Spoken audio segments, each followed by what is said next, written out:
మీరు తెలుసుకోవాల్సిన విషయాలు చాలా ఉన్నాయి. ముఖ్యంగా మల విసర్జనకు వెళ్తున్నారో లేదో గమనించండి. ఉదయాన్నే లేచి ఆ పిల్లలకి ముందు మారం చేస్తారు. ఉదయం లేవగానే గోరువెచ్చని నీళ్ళు తాగమంటే కొంచెం ఇబ్బంది పెడతారు, తర్వాత వాళ్ళే తెలుసుకుంటారు. నీళ్లు తాగలేకపోతే కొంచెం తేనె ఇవ్వండి. ఒక చిన్న ప్లేట్లో తేనె ఇచ్చి దానిని చప్పరిస్తూ నీళ్లు తాగమని చెప్పండి. చాలా మంచిది. తేనె ఆకలిని పెంచుతుంది, చక్కటి ఎనర్జీని ఇస్తుంది.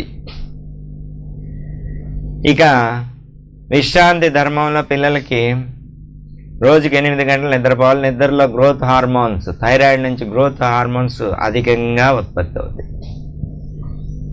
వాళ్ళని పూర్తిగా హాయిగా నిద్రపోవాలి. మీరు సీరియల్స్ 11 గంటల వరకు పెట్టి వాళ్ళకు కూడా చూపించారనుకోండి, నాశనం. పిల్లల ఎదుగుదల ఉండదు.